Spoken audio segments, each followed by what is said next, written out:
Menjadi mahasiswa memang tidak luput dari yang namanya begadang untuk menyelesaikan tugas kuliah.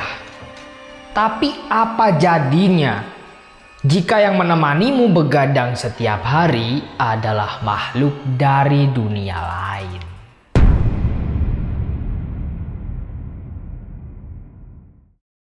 Oke, kembali lagi di Zona Misteri segmen horor.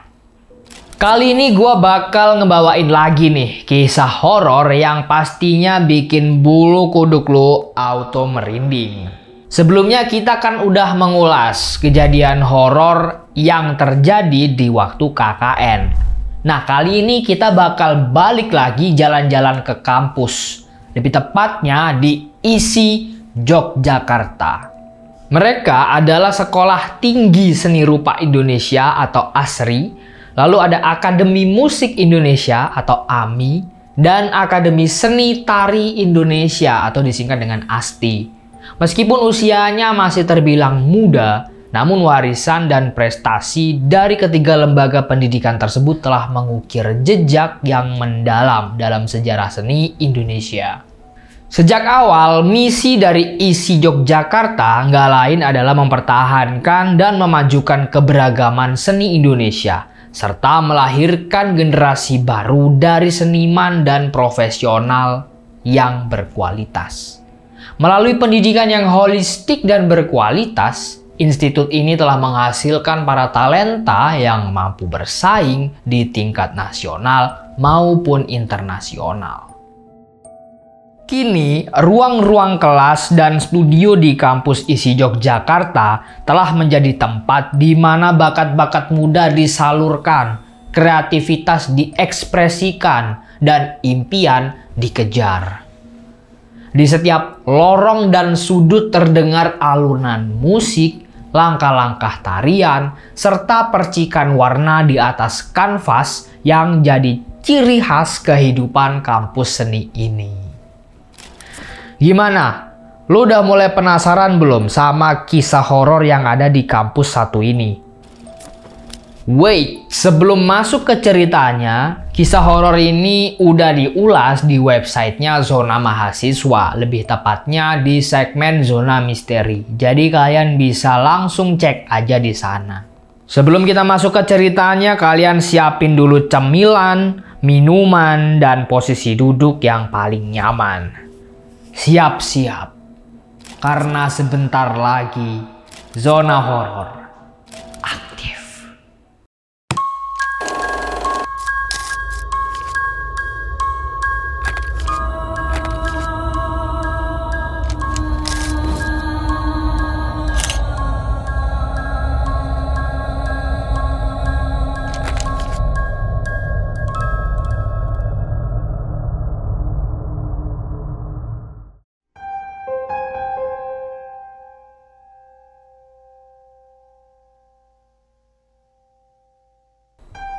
Di satu malam yang gelap dan berkabut, ada seorang mahasiswa yang kita sebut aja namanya Jaka. Dia tuh jalan sendirian pulang dari kampus. Nah, si Jaka ini dia ngelintasi jalan yang sepi dengan pepohonan yang menggantungkan cabang-cabangnya seperti tangan-tangan yang mencoba untuk meraihnya. Nah, Jaka ngerasa seolah-olah dia ini lagi diawasin oleh sesuatu yang ada di tengah kegelapan. Di saat dia melintasi sebuah gang sempit yang dikelilingi oleh bangunan tua, dia melihat seorang wanita yang sedang berdiri di ujungnya. Wanita itu memiliki wajah yang cantik dengan senyuman manis yang menghiasi bibirnya. Jaka menghentikan langkahnya karena dia terpesona oleh kecantikan dari wanita itu. Wah, siapa tuh? Tumben banget ada cewek cantik lewat. Namun, seiring dengan cerita yang beredar di kampus tentang hantu wanita yang menghantui jalanan malam, dia tahu dia harus menjauh. Tapi sebelum dia bisa melangkah mundur, wanita itu sudah mendekat. Hai, apakah kamu kesepian? Jaka terdiam sejenak. karena dia ragu apa yang sebaiknya dia lakukan. Namun, dia merasa tertarik buat berbicara dengan wanita itu. Enggak. Gue mau pulang nih. Senyum si wanita itu makin lebar, ngebuat Jaka ngerasa takut. Tapi sebelum dia bisa melakukan apapun, wanita itu berkata, "Mari ikuti aku. Aku punya sesuatu yang menarik untuk kamu lihat." Tanpa sadar, Jaka mengikuti wanita itu masuk ke dalam gang yang makin gelap. Sebenarnya hatinya tuh meronta, menolak-nolak, tapi kakinya terus aja jalan. Nah, ketika mereka sampai di ujung gang, Jaka menemukan dirinya tiba-tiba ada di depan bangunan tua yang udah lama ditinggalkan. "Di sini," kata wanita itu dengan senyuman yang makin mengerikan. Jaka merasakan dingin yang menusuk tulangnya. Dia ingin lari, tapi kakinya nggak bisa bergerak. Dia terpaku di tempat, terhipnotis oleh wanita itu. Tiba-tiba, cahaya pucat mulai menyala dari dalam bangunan itu. Jadi bayangan-bayangan yang menyeramkan terlihat bergerak di dalamnya. Jaka ngerasakan ketakutan yang belum pernah dia rasakan sebelumnya. Dan kemudian dengan cepatnya wanita itu berubah.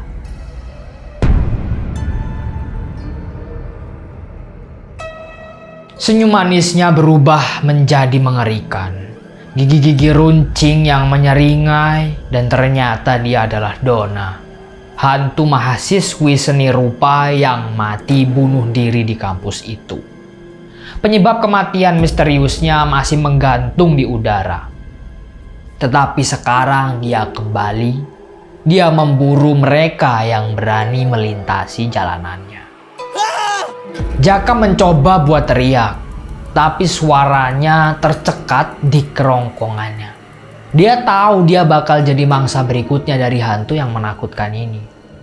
Dan di malam yang gelap itu, jeritan Jaka bergema di antara bangunan-bangunan tua, menjadi peringatan bagi siapapun yang berani melintasi jalan yang dipenuhi dengan kisah, misteri, dan horor.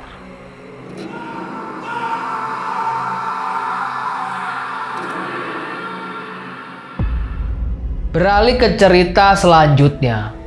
Di ruang studio grafis yang sunyi, suasana terasa hening di malam itu. Lampu redup menyinari ruangan yang dipenuhi dengan aroma tinta dan kertas.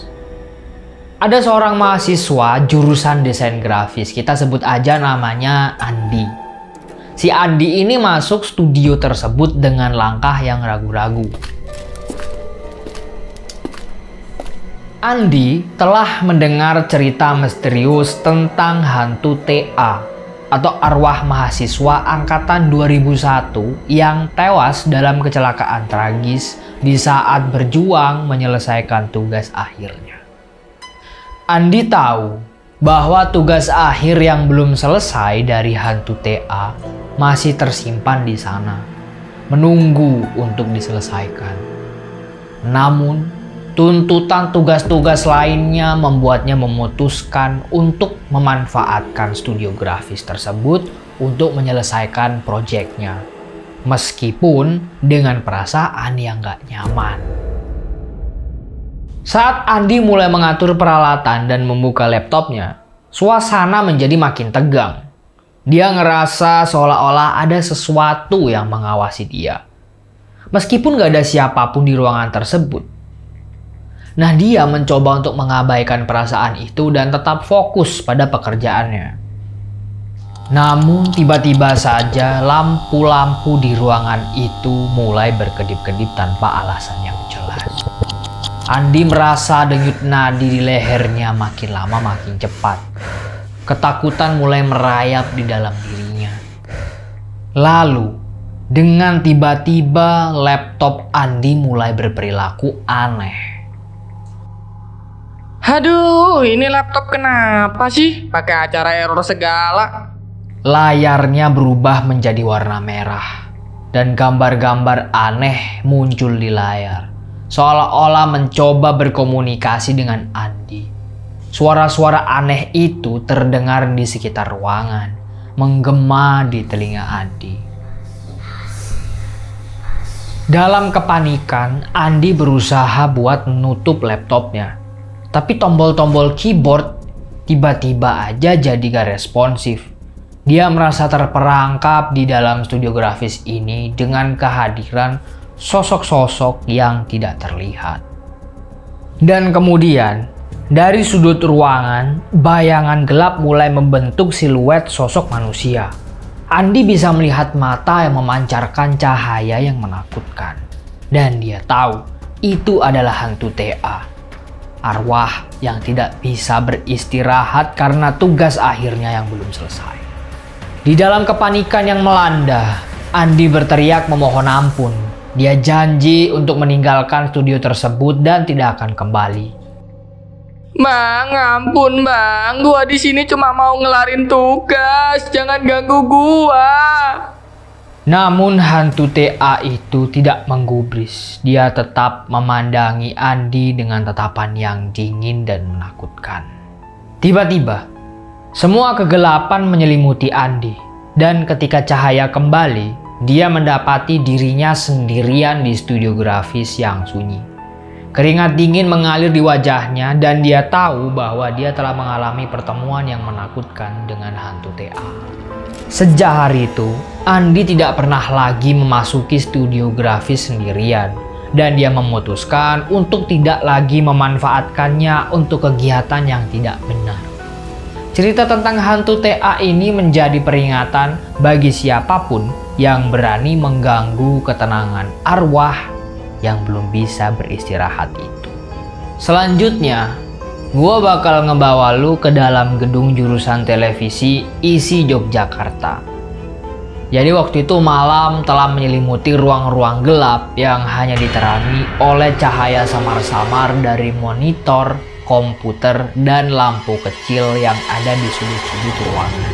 Seorang mahasiswa yang kita sebut aja namanya Dika tengah larut di dalam tugasnya, tenggelam dalam dunia produksi televisi yang lagi dia kerjakan. Namun, tiba-tiba ketukan keras terdengar di pintu ruangannya. Dika terkejut dan tiba-tiba aja dia menoleh ke arah pintu. Siapa itu? Satpam kah? Halo, kawan-kawan. Kalian lagi goda gua ya? Sumpah ini gak lucu tau. Dika mengira itu mungkin teman sekelasnya yang juga sedang lembur malam atau mungkin penjaga gedung yang sedang melakukan ronda rutin. Namun, ketukan itu terulang lagi. Kali ini lebih keras dan lebih keras lagi. Dika ngerasa sesuatu yang tidak wajar. Tapi dia mencoba untuk mengabaikannya dan terus fokus ke pekerjaannya. Namun ketika ketukan-ketukan itu terus berlanjut, dia tidak bisa lagi mengabaikannya. Dengan hati-hati, Dika mendekati pintu dan membukanya perlahan-lahan. Namun tidak ada siapapun di luar sana.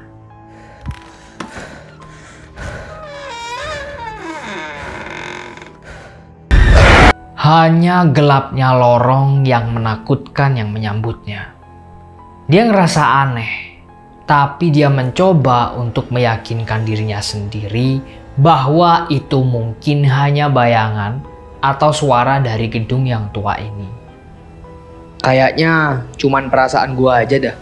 Kembali ke meja kerjanya, Dika mencoba untuk melanjutkan pekerjaannya. Namun ketika dia hampir tenggelam dalam pekerjaannya lagi, suara ketukan tadi kembali menggema di dalam ruangan itu. Tapi kali ini bukan hanya pintu yang jadi sasaran, tapi juga jendela-jendela yang mengalami perlakuan yang sama. Perasaan ketakutan mulai merasuk ke dalam diri Dika. Dia merasa seperti ada sesuatu yang mencoba untuk menarik perhatiannya. Sesuatu yang tidak bisa dilihat oleh mata manusia. Dia tidak tahu apa yang sebenarnya terjadi, tapi dia yakin bahwa ini bukanlah hal yang biasa. Dengan langkah gemetar, Dika mencoba untuk meninggalkan ruangan itu. Namun ketika dia mencapai pintu keluar, tiba-tiba ruangan tadi jadi gelap gulita.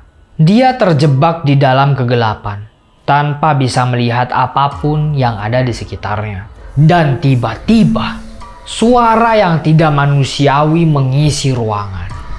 Suara itu terdengar seperti jeritan keputusasaan yang terdengar dari dalam tembok.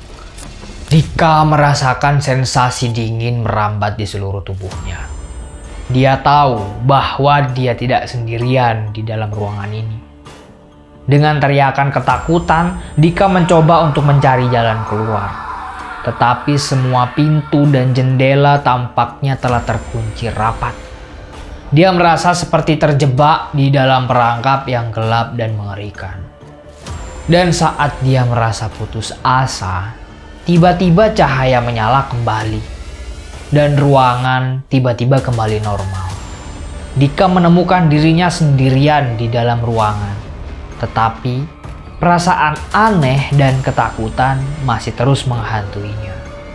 Hingga saat ini, cerita tentang hantu Mbak Sri yang menggedor-gedor pintu dan jendela di jurusan televisi ISI Yogyakarta masih menjadi perbincangan yang menakutkan di kalangan mahasiswa yang lembur ketika malam hari.